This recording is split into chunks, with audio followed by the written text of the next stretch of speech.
Now here's something else we're going to end up doing. This is where, you know what? I thought this was a return air, but I don't think it is. No, it's not. Oh, okay. Yes, it is. Ah, that's silly. Okay, the heater's out in the garage. Is what's happening. Is what's happening there. And here, it's right here. Here's the heater, and there's a filter underneath there that needs to be replaced. And at first I didn't think. I told Mommy, I says, yeah, this is for the return air, but I didn't look underneath there. But sure enough, the air is going to suck through that, and it goes right into this cavity, and then goes up into the heater. And so, whenever you see a register, we took these off because we cleaned them, and this one's slightly bent, so I may have to reposition, bend on it a little bit before I put it up. But make sure you put a new filter in here. Don't just leave the old filter and call it good. Measure it, and we measured it, and we looked at the old one. And then there was another one in this room here. The bedroom, they just put a small little thing, and at first I thought, oh, that's just an access for underneath here for some unknown reason, and I was wondering why they had it in the bedroom, but that's why. They actually have a register here, and I measured that. I'm not sure if they have a filter that size at the store, but if they don't, and they might, but if they don't, what the people did here, they took a filter piece and they cut it and they fit it in there. So I might have to do that, but I did take the measurements on that. When you see those things too, do a good job. Take those out, clean them. I'm still going to wipe this all down. See all the dust in here? Look at that. We'll have to wipe it. I'll first wipe it out with a broom and everything, and then I'll get the simple green out with a sponge and wipe it, and then I'll rinse that off, wipe that down, and all that kind of stuff. Do all kinds of stuff like that before you start painting, okay? Remember that. Now I did another quick video concerning time constraints on your project, and we don't live here, and we got a couple weeks here before we have to go back home to do it, so we think we're going to be okay. But what if you're in a time crunch? Let's say you've got your 4 bedrooms that you need to have carpeted, and you want to repaint the entire house, but you've got to do it on weekends and different things, and you're trying to save money. Well, maybe you just get the bedrooms done first. You work in the bedrooms first, or even on a project like this, for some unknown reason, the carpet guy's got to come in, you're not going to be done painting. That's okay. Do all the bedrooms, do everything you got to do on the inside, and as well as the casings all the way out to the outside before they, do that first. And let's say you still got the kitchen to do, you got the living room to do, you got the pantry with all the shelves to do, and all that kind of stuff, and even the shelves down in there, whatever. And you think, okay, I can do that after the carpet guys get done. So get the carpet guys in here, get them in here so that you can get your bedrooms all put back into place while you're out here finishing out this kitchen, the living room, the entrance, and all that kind of stuff. There's no reason why you can't do that after the carpet gets installed, right? Who controls the schedule? You do. Scrubbing and scrubbing all of this. Okay, wait, start over. Here we are, another day. How did it go today anyways? We're getting ready to paint. What did you do today? I finished scrubbing the baseboards. Scrubbing the baseboards? Yeah. Oh. Yes, all of the baseboards, we needed to have them cleaned because they have not been cleaned for how many years? Probably 8 years. Probably forever, right? Since they moved in. And we're going to end up painting the baseboard, painting the window stool and apron, painting the door frames, painting the trim up here. But before we did all that, we had to wash it all down because the paint will not stick over dust and grime and grit. So you were a cleaning fool today, weren't you? Yes! And you know what? I always say it's all in the prep. I've said it before and I'll say it again.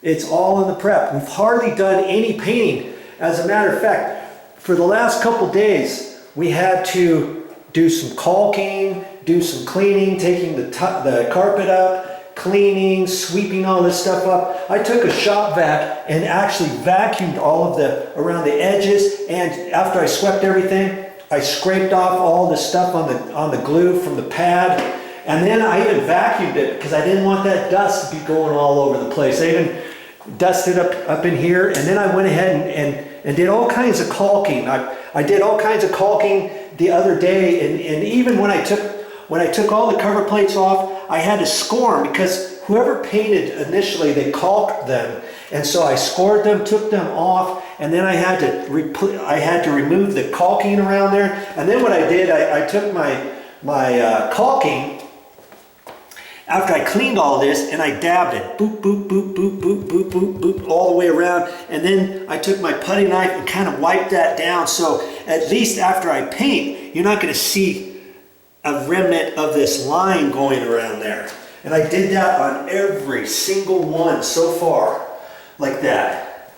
Okay, I even did around the cover plates, the light switches and stuff like that. And today I went ahead and I painted the ceiling. Before I painted the ceiling, I went around and looked and checked out to see if I saw any goobers that needed to be scraped off. I even saw all kinds of little marks that I put Kills on first. I took some Kills primer, and I only had a little quart can of it. See, that's what I used. Kills 2 latex, and it's low odor.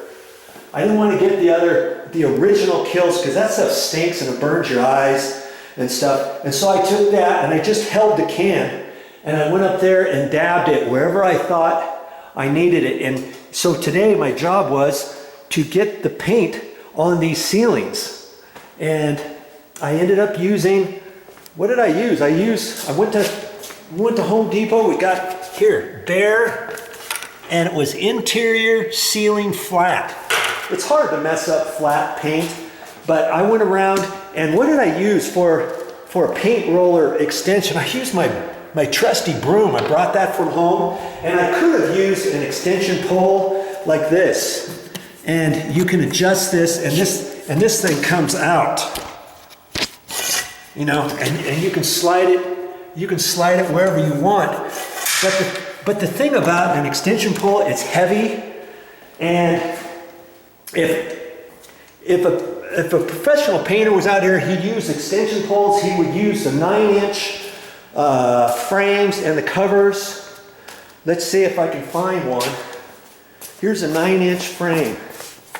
Okay, you see, this is a standard one with the big cover, and I didn't do that because it was up over my head, and I would have gotten tired with that, and it's hard to do that if you've not done it before, and it's hard to get up next to the edges and stuff because the ceilings are one color, the walls are something else. So I took my mini roller.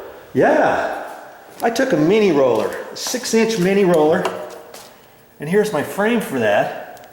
Okay, and I took, where's my cover for that? Okay, where did it go? Here it is. I used a mini roller cover.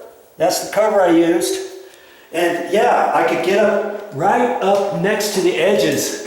See how close I got? It's just from there over. It's kind of hard to see, but the other color of paint, you can see the other ceiling paint was a little bit darker color. And I was able to get real close to the wall. And if you see, a couple of times I did an oopsie, and that's okay. That's going to go away with the darker paint. When I do that, then I can cut in.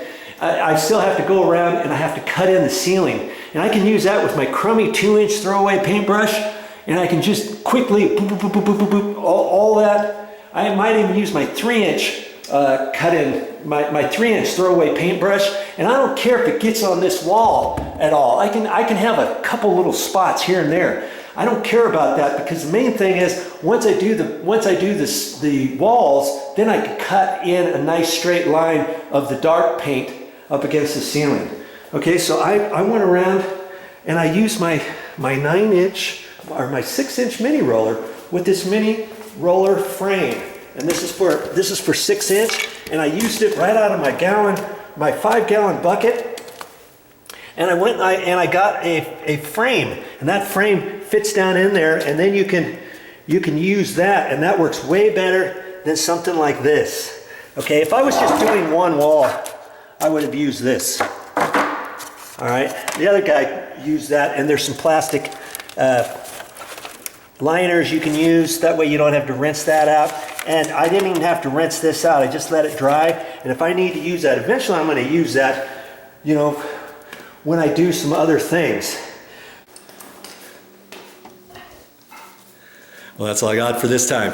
But I'll be back with more videos. I'm sure you're going to want to see the progress and on how this is coming along and what it looks like step by step before we put this for sale.